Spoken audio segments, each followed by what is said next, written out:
and welcome to another episode of Game Theory, the #1 MMA DFS prep show in all of the land. I am your host, M.O.N.K, aka the Monkmatician, and in this very episode, we're going to be breaking down all 14 fights this week from UFC Vegas 75, headlined by Jared Cannonier and Marvin Vettori. We've got Tsarukyan as a -4 figure favorite.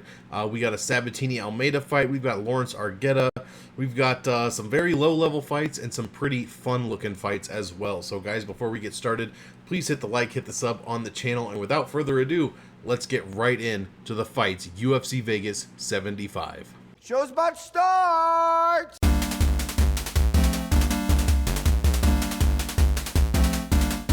Fight! And in the first fight of the night, we've got Modestas Bukauskas taking on Pauga.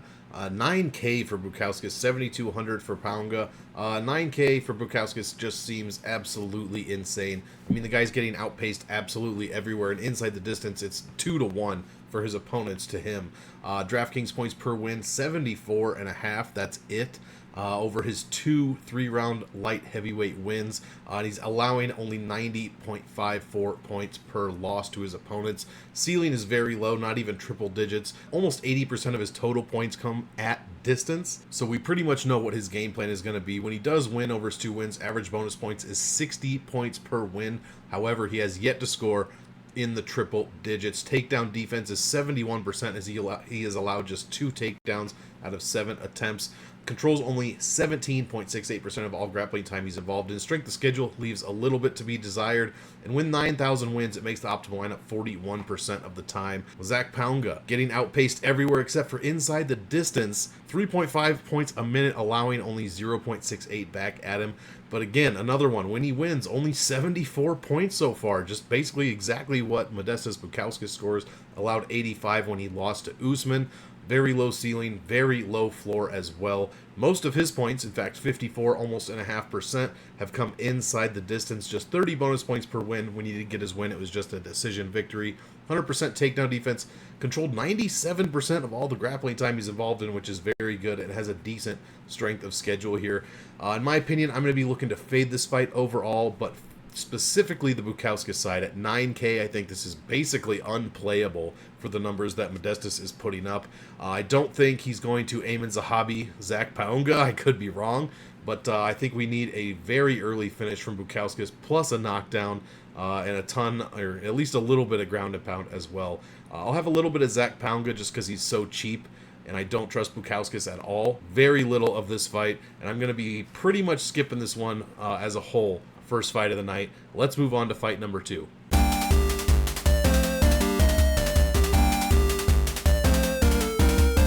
Here we go, bantamweight scrap between Ronnie Lawrence and Daniel Argueta. Very good fight here, 8,700 for Lawrence. I absolutely love this fight for DraftKings. Both of these gentlemen have an extremely high upside. Lawrence is 2-1 in the UFC specifically, and 2-1 in 3-round bantamweight fights. Let's see, Argueta has yet to fight a 3-round bantamweight fight. This will be his first one, so all the stats you see on the screen are from his 2 UFC fights. There's some huge upside for both guys here. I love the strength of schedule for both guys. Ronnie Lawrence is outpacing his opponents absolutely everywhere, scoring almost 5 points a minute rather, inside the distance and overall. DraftKings points per win over his 2 wins, 133 points. And when he lost, he allowed almost 130 as well. So a gigantic ceiling for both him and his opponents, it seems like. 44% takedown defense, so the takedowns could go either way. He does control 55% of the total grappling time he is involved in. An 8,700 salary wins 40, or when it does win, makes the optimal lineup 45% of the time. Meanwhile, Dan Argueta, scoring 3.74 points a minute, allowing just 2 back at him. Has a decent DraftKings points per win. Only 1 win so far, but he did put up triple digits. Let's see, 50% takedown defense, so both gentlemen not showing the best takedown defense at all. Argueta, 82% of his total fight time has come inside the distance, and he has controlled 53% of that fight time. Has a better strength of schedule than Ronnie Lawrence, something you really don't see with guys that only have like 1 or 2, 3 UFC fights. Usually the strength of schedule is much lower than that, so good on him. And the salary of 7,500 when it does win makes the optimal lineup 63% of the time.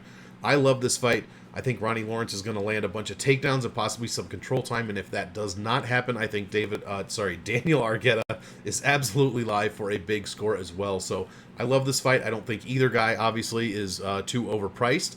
I'm going to pick Lawrence but I really do like both sides, so I will be pretty heavy on this fight as a whole, but I think I'm leaning Lawrence just a little bit, so I'll probably be about 60-40 on Lawrence to Argueta. But again, the most expensive fighter in this fight is only 8,700, so that is not too expensive at all. Love this one for DraftKings. Get these guys in your lineups.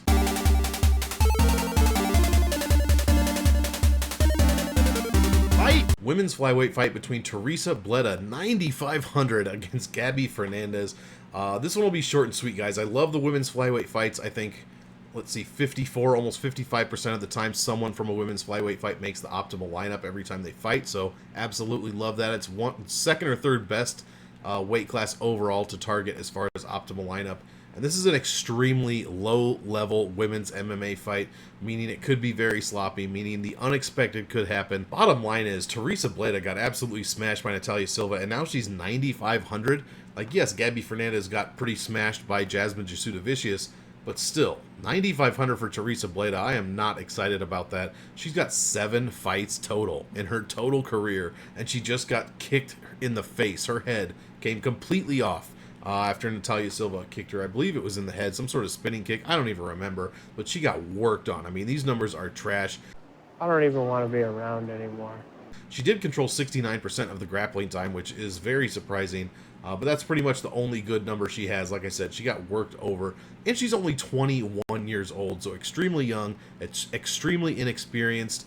But if she does land a takedown, this is probably over. I just don't think she's worth 9,500 at all. And in fact, I do like the Gabby Fernandez side. I hate the $6,700 salary, and Fernandez looked terrible against Jasudavicius, but in a couple of shots, she had some power. She put it on display, and she did connect with Jasudavicius more than once. And if she does that against Bleda, who knows what could happen. So I like the upside of Fernandez. This is going to be a shit show of a fight. I really don't want to roster Bleda at all at 9,500, but I feel like I have to in case she does dispose of Fernandez rather quickly. And I don't want to be left on the sideline. So I'll have a little bit of exposure to Bleda, probably around 20%, even if that.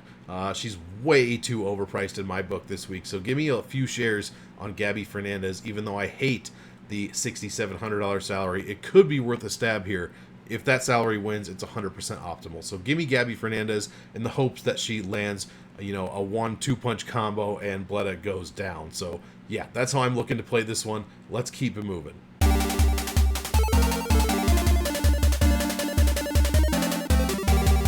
The first of several flyweight fights on this card. Zhalgas Zhumagulov, 8,500, going against Felipe Bunes. Yeah, I don't know about this one, man, to be completely honest. I have no stats for Bunes. It's 7,700. He's going to be the much taller, much longer fighter over Zhalgas, which I do like. Strength of schedule is not great, only 63, barely over 63. Let's see here. This can't be right. Salary optimal and wins 100% for 7,700. I must have forgot to change that. That is absolutely incorrect. The actual percent optimal in wins for 7,700 is 64.58%. So excuse that 100%. That is incorrect. I have no other stats for Bunes other than, yeah, I like his length, his height, especially over Zhalgas, who is 1-5 in the UFC, 1-4 in 3-round flyweight fights, and really gets outpaced everywhere except for inside the distance, where he is actually outpacing his opponents by almost a full point per minute. In his one DraftKings win, 94 points. I believe that was over Jerome Rivera. 90 points in a win, but again, only had 4 points outside of that first round bonus. 75.5 strength of schedule. Fantastic. That's about the only good number here other than the percent of grappling time controlled, which is just under 60%. So I don't know about this one. I'm probably going to fade Zhalgas overall. This probably goes to decision. No idea who's going to win, but the winner hopefully will score 70 to 80 points, and I won't have to worry about this fight. I like a couple of the other flyweight fights, I think, at least one of them, much more than this. Probably the next one I like a little bit more. Actually, there is one that I like much more than that coming up in a few fights. So I'll be looking to fade this one a bit. I don't think Zhalgas is going to score very well. Bunes, who knows? He is a first-time, UFC debutant. Who knows what he's going to look like in a win here? Zhumagulov, let's see, has only been finished once in the UFC in a 3-round flyweight fight, so lost 3 decisions, has 1 submission win. So give me, I'll go with the underdog here, the newcomer, Felipe Bunes, and yeah, give me the fade on ZZ Top as a whole.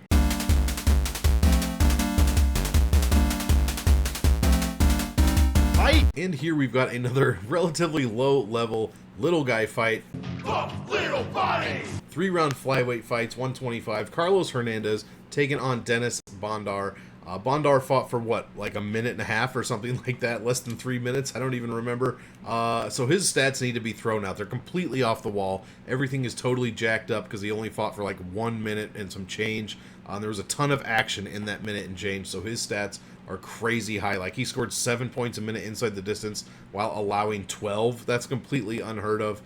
Controlled 71% of like the 60-some seconds or 97 seconds that he was involved in the actual fight. Lowest strength of schedule on the entire card. I really don't think Bondar is that skilled, but this is a pretty low-level fight. Anything could happen. Our salaries are very close, 8,300, 7,900. A ton of people are on Bondar this week because he has a dog salary, but his line considers him the favorite as his opponent, rather, Carlos Hernandez, has the plus money next to his name. So there is some perceived DraftKings value here on Bondar, so he will be very heavily owned this week. Just keep that in mind, something to keep in the back of your head, and maybe you can play some, get a leverage play somehow on that. Carlos Hernandez, as I said, the plus money next to his name, but you are paying up for him, $8,300. Didn't score well in his, he is 1-1 in the UFC, did not score well in his win. Scored a ton of points inside the distance, but had 5 points a minute scored on him. So he's getting outpaced from everywhere. Almost a 70 strength of schedule, which is respectable. 63% takedown defense, a little lower than you'd like to see. Controlled only 26% of the grappling time he was involved in. Honestly, I have no idea what's going to happen in this fight. I think I do favor the DraftKings upside of Bondar more heavily than I do Carlos Hernandez. So I will have a bit less Hernandez than I will have a Bondar. But again, I think this is a very low-level fight. Anything could happen. Could be a total slot fest. Bondar could be relatively high-owned and still come out here and put up a big score. So give me more shares of Bondar than Hernandez. But again, I'm going to be looking to play, make some sort of leverage play here, as I do think Bondar could end up being over-owned. As far as Hernandez, I'm going to have to see more of it before I can really roster him with any kind of significance whatsoever.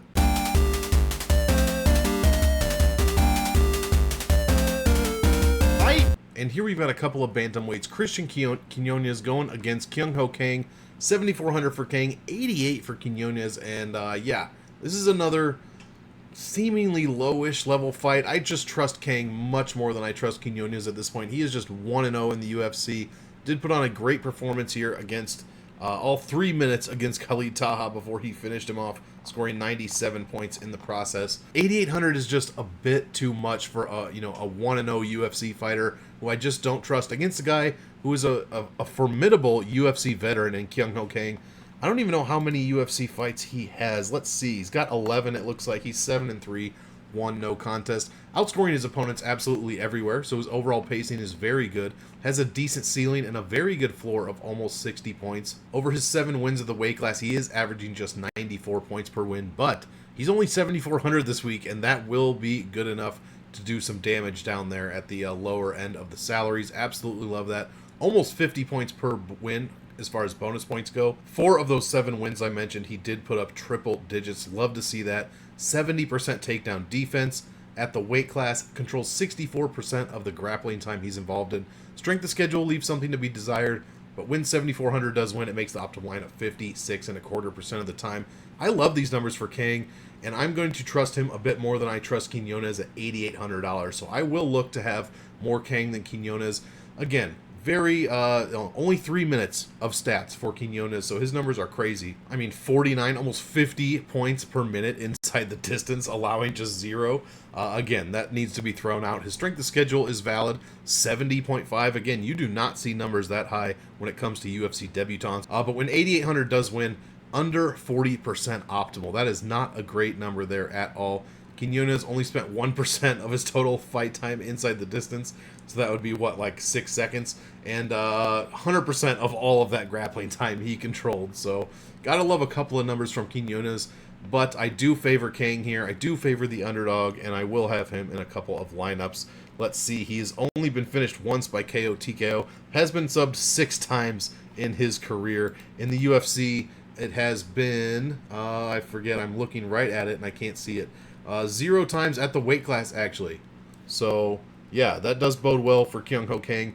Again, I like him at the spot at 7,400, and I will be over the field on the underdog in this one.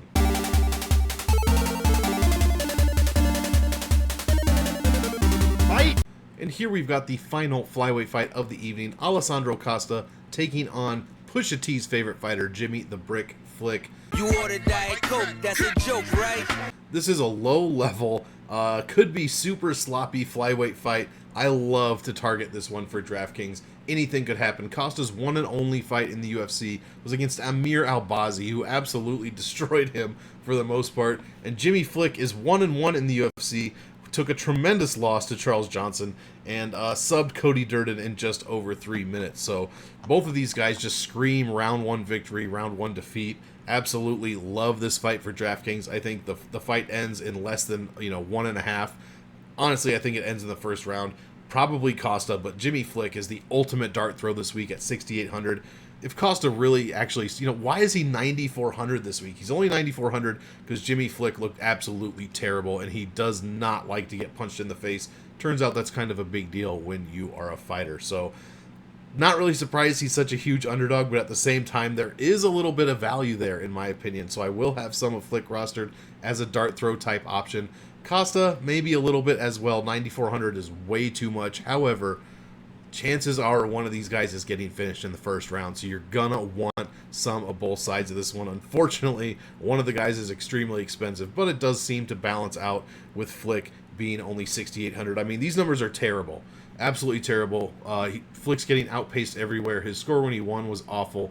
When the salary of 6,800 wins, it's only optimal 53% of the time. Some of the salaries in the neighborhood of this salary is like 70, 80%. This one is 53. But look at this, 100% win-loss in the 100% round 1 win-loss finish rate. The numbers for Costa are equally as bad, even probably worse, you could say. Didn't do anything against Amir Albazi. Yeah.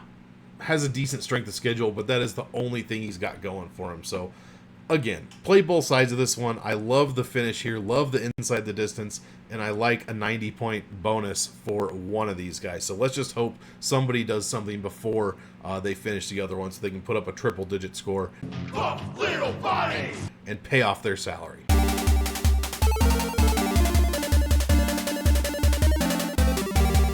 Here we have a $9,000 fighter that I really don't mind putting in my roster. Barcelos, 9,300, going against Miles Johns. There are not a lot of numbers to like for Miles Johns at 6,900. Very low DraftKings points per win, 71.92 points per win, and he has 4 wins in 3-round bantamweight fights at the promotion. I mean, just barely over 2 points a minute, under 2 points a minute inside the distance, but he is outpacing his opponents, so his opponents aren't doing anything at all. They are scoring no points, just like Miles Johns isn't. I know that was bad sentence structure, but you know what I'm talking about. No wins in the triple digits, does have a 92% takedown defense, controls only 43% of the grappling time he's involved in, has a decent strength of schedule, and when $6,900 does win, a fantastic optimal rate, 84.21%. So that's really the only good number besides his takedown defense that Miles Johns is here offering. I'm not going to be rostering much Johns at all, even at the low price of $6,900. Also, I like Barcelos to get the win here, not thinking that Miles Johns is going to get the KO, although he does have 2 in 3-round bantamweight fights. So maybe I'll have a little bit of him, but I will, keep that extremely tempered. Meanwhile, Barcelos, look at all these green numbers, man. I mean, this guy's pacing is incredible. Inside the distance, 5.39 points a minute, giving up less than 1. Or allowing less than 1, however you want to say that. Just 97 points per win. He does have 5 wins in 3-round bantamweight fights. 115-point ceiling is fantastic. A very high floor, 62 points as well. 3 of his 5 wins over 100 points. 100% takedown defense. Controls 85% of the grappling time he's involved in. And has the 3rd or 4th best strength of schedule out of his last 5 fights over anyone on the card. So I absolutely love the Barcelos side here. Yes, he is 36 years old. Yes, he's fighting a 29-year-old, but this 29-year-old does not have a ton of volume, doesn't seemingly have a ton of power, although he does have a little bit for sure. But we will see. I love Barcelos here. I think he can get the job done early, I'm hoping.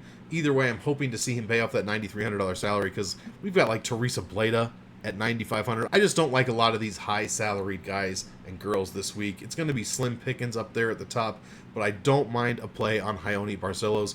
I won't have much Miles Johns at all, but I will have a little bit in case, you know, what I consider the unthinkable happens and Barcelos gets KO'd twice in a row. So that's kind of how I'm going to play this one.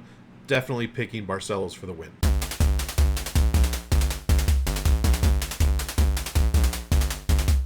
Well, this one should take me about 60 seconds to go over. Muslim Salikhov, Nicholas Dalby, $9,200 for Muslim Salikhov. What do we get for $9,200? I mean, his inside the distance pacing is fantastic. 5.5 a minute, allowing just 3.42, but he has 6 wins in 3-round welterweight fights. He scores less than 80 points. He's got less than 100-point ceiling. Only 1 win out of 6 hit triple digits so far in his UFC career. Has a good strength of schedule, and the salary of $9,200 makes the optimal only 30% of the time it wins. Meanwhile, Nicholas Dalby, it was a struggle to find any kind of good numbers for him. He is getting outpaced basically everywhere. Inside the distance is relatively close, but he scores less than Muslim Salikhov, 74.5 points per win, allowing just 85.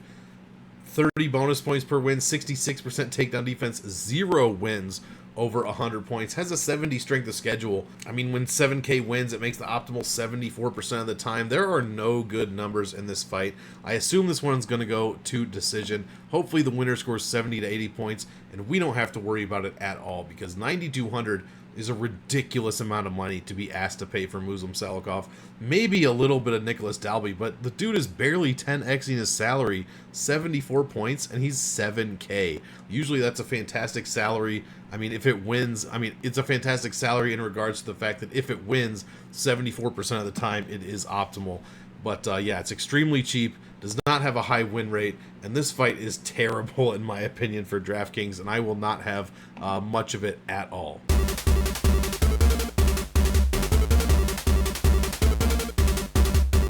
Manuel Torres taking on Nicholas Motta. This is one where I love both sides for DraftKings. Torres is a bit expensive at $8,900. Only has 1 UFC fight. It did not last very long at all. Has a 100% takedown defense. Scored 7.5 points a minute in his 3.5 minute fight against Frank the Tank Camacho. Other than that, his strength of schedule is not very good, just 63.7, and the salary of $8,900, one of the worst optimal rates when it does win, less than 30%. Meanwhile, Nicholas Motta, I mean, his only loss, he has 1-1 in the UFC, his only loss is to Jim Miller, who still can put dudes down, which is exactly what he did just last week, or 2 weeks ago, I don't remember at this point, but he beat Jesse Butler in like, I think it was less than a minute. I don't even remember. 90 bonus points per win, so Motta in his 1 win did finish in the first round. I mean, gets outpaced at distance, but again, neither of these guys has a ton of UFC time at all. I mean, a combined like 14 minutes barely. So Motta controlling only 13% of the grappling time he was involved in. I actually like the underdog a lot here. I will have a bit more of the underdog than I will Manuel Torres, just because I think Motta can crack, and we're getting a really, really good price on a couple of inexperienced guys when it comes to UFC fights. So this is one I will be looking to target. Manuel Torres just seems a bit expensive here, and I'd like to see more of him before I commit $8,900 to, you know, a bunch of GPP lineups. But honestly, I don't think you can go wrong here. I think the winner has a good chance of making the optimal lineup, whether it's Motta or Torres. And the most expensive guy isn't even $9K. So, you know, it is possible to get, you know, an $8,900 guy in a bunch of lineups this week. Again, I don't like a lot of the 9K guys, so I will be looking elsewhere, you know, a couple of pivot spots. Maybe Manuel Torres is one of those pivot spots, but I also do like Nicholas Motta a lot. So this is one I'll be looking to roster for sure, and I would suggest you do the same. Lightweights make the optimal lineup at a pretty decent clip as well. I believe, yeah, over 50%, 50.83%. So a nice little clip for lightweights. And I love the salaries here between Torres and Motta.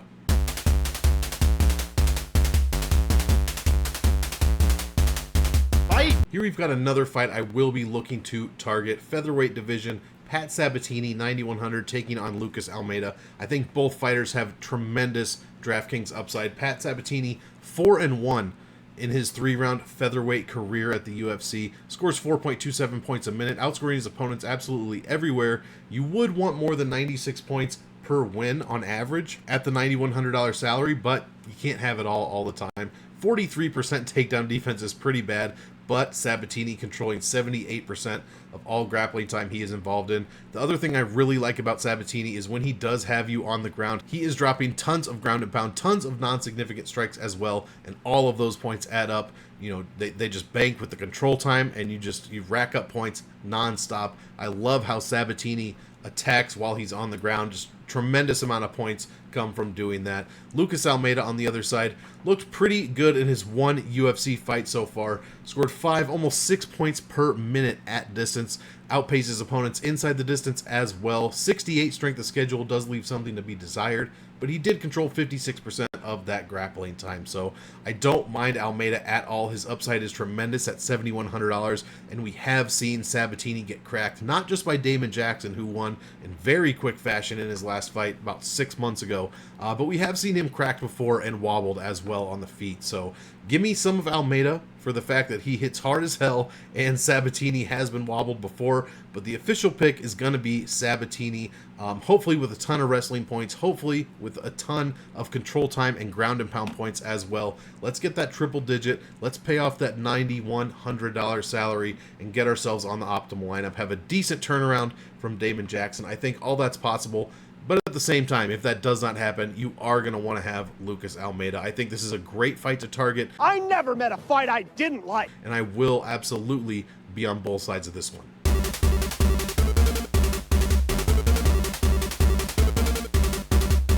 Here we've got a middleweight scrap. Christian Leroy Duncan taking on Armen Petrosyan. And man, Petrosyan does not have a lot of good numbers going for him, that's for sure. Gets outpaced from almost everywhere. At distance, he's looking good. Almost over 2-1, I should say.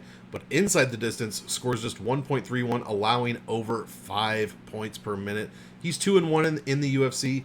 But in his wins, he's scored only 79 points on average per win, an extremely low ceiling of 81, has a 18% takedown defense, if you can believe that, controls only 9.5% of all grappling time he's involved in, has a good strength of schedule, 76.85, and when 7600 does win, it makes optimal 70% of the time. We absolutely love that, but still, the rest of these numbers do not bode well for Petrosyan. Historically, 80 points per win, 80 points given up when he loses. That is not someone you want to target basically at any salary. Well, that's not true, but anything over 7K, not really someone you'd want to target. Christian Leroy Duncan 1-0 in the UFC, 8,600, outpacing his opponents everywhere. Inside the distance, 2.43 points a minute, allowing 0 points a minute. That is impressive.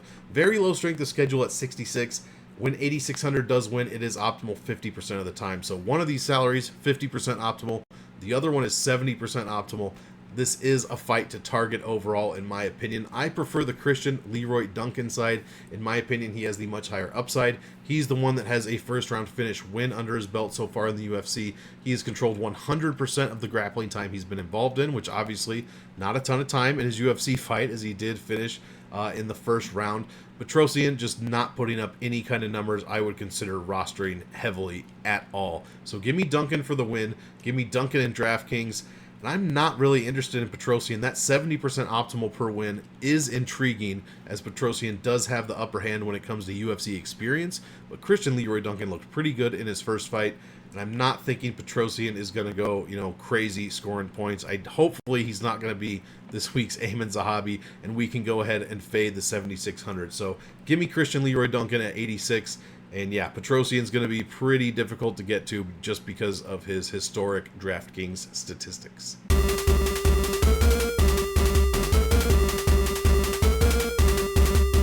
I don't even know what to say about this one. Arman Tsarukyan, 3-round lightweight fight against Joaquim Silva. This is the highest salary we've seen since I've tracked salaries, and that is since 2021 when they redid the DraftKings scoring. 9,800 out of nowhere. Out of absolute nowhere, they just decided that all of a sudden a minus 1,000 favorite should be 9,800. Meanwhile, a couple months ago, Bo Nickel was minus 2,000 against Jamie Pickett, and he came in at 9,700. We've had Almeida at minus 4 figures. We've had tons of people over minus 1,000 odds, and they've never been 9,800. I'm not sure why we're doing that now, and don't say because he's going to beat up. So I know he's going to win against Silva, There's no reason he should be 9,800. Why not just make him 10 at this point? I don't have much to say about this. I think Tsarukyan is probably a must-play in cash, but in GPPs, I don't know. I think you have to fade $9,800. That is insane. So, yeah, I'll have a little bit of Tsarukyan, maybe like 20%, but I don't know how I'm possibly going to get to more than that without completely sacrificing my lineup and going, dumpster diving, basically. Joaquim Silva, I'm not interested in at all. 6,400, obviously, if he wins, he's going to be optimal. But let's face it, we got a minus 1,000 favorite here, and it's Arman Tsarukyan. This guy could be a future champ. I don't think he takes an L to Neto BJJ. Yeah, I don't even know if I want 5% of Joaquim Silva. I'm probably just going to fade him overall, to be completely honest. I like Tsarukyan. I'm looking forward to this fight. The only reason he's fighting this guy is because no one else would take the fight. Absolutely no one. And he's got to fight somebody. The guy's got to make money somehow. For God's sake, somebody please fight Arman Tsarukyan, because this guy looks fantastic. So give me Tsarukyan, obviously, for the win. But for DraftKings, I'd be surprised if I got more, got to more than 20% of him. He's just way too expensive, and I want to see how this $9,800 salary thing plays out. But with 14 fights, if even 2 underdogs win and score any kind of points, unless Tsarukyan puts up an Amanda Nunes, Mackenzie Dern type of score, there's no way he's going to touch the optimal lineup. So I'll be fading this fight as a whole. I do not think it's a good idea to play a ton of it, and hopefully I'm not eating my words after that one.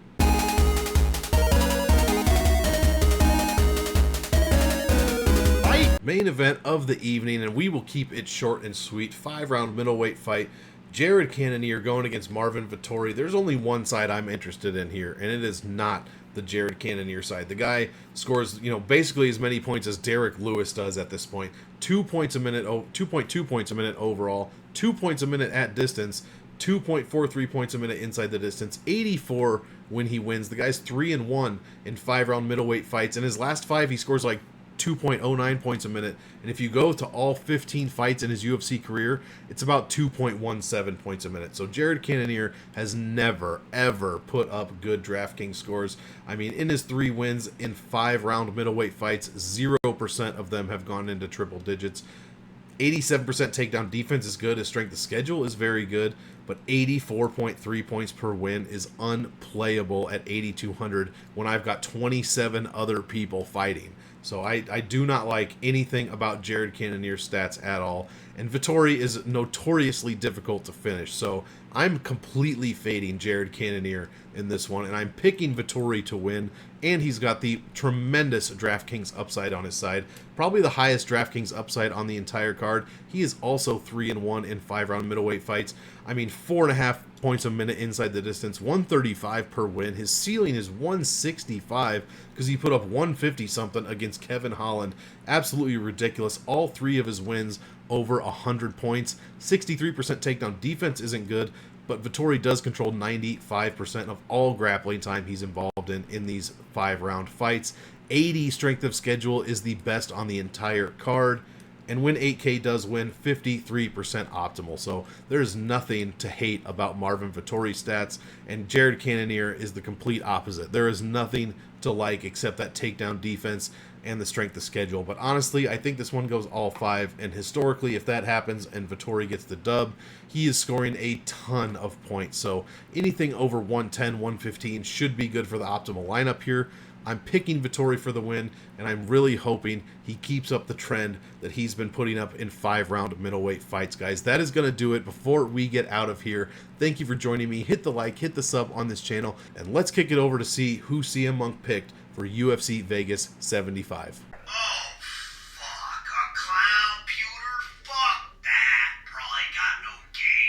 M.O.N.K had a terrible week at UFC 289, went 4-6, 40% win rate, 61.33% overall, so we are still killing it, over 60%. Absolutely love to see that. Let's hope to get another decent score this week with this 14 fight card. A lot of favorites, as you can see. 7 decisions, 7 finishes. Let's check it out. Pauga over Bukauskas, underdog pick. Then we got a run of favorites. Lawrence, Bleda, Zhumagulov, Hernandez, Quinonez, Costa, Barcelos, Salikhov, Torres. I don't hate any of those. Hopefully a couple of dogs come through for me, though. Maybe the Bunes, maybe Motta, maybe Argueta. We'll see. That fight should be a banger. Then we've got another dog pick. Lucas Almeida, over Pat Sabatini for CM M.O.N.K, Christian Leroy Duncan, Armin Tsarukyan, and then Marvin Vettori. Absolutely love that pick. Marvin Vettori decision should score very, very well. Those are CM M.O.N.K's picks for UFC Vegas 75. Last thing to do, guys, let's kick it over and find out who the M.O.N.K M.O.N.K pick of the week, most owned, no nonsense pick of the week is for UFC Vegas 75. Last but not least, here is the most owned, no nonsense pick of the week for UFC Vegas 75. It's going to be the guy with the highest DraftKings upside on the entire card, and it's not even close. Marvin Vettori, 8K. I'm giving you an underdog play this week, just barely, but it still qualifies as an underdog play at 8K. Marvin Vettori, again, historically scores extremely well in 5-round middleweight fights, and I see this being no different. Hopefully he can get Jared Cannonier down once or twice. Hopefully he can land some power shots on the feet, and hopefully he can start to take it home in the later rounds. So I absolutely love this play. I will personally have a ton of Marvin Vettori this week, and for that reason, he is the most owned, no nonsense pick of the week, the M.O.N.K pick of the week, UFC Vegas 75. That is going to do it, guys. Thank you so much for joining me here on the Monkmatics channel. All 14 fights in the bag. We got M.O.N.K's picks. We got the M.O.N.K pick of the week as well. There is nothing else to do than say, I hope all of you enjoyed the fights. So, enjoy, and we will see you in the next one.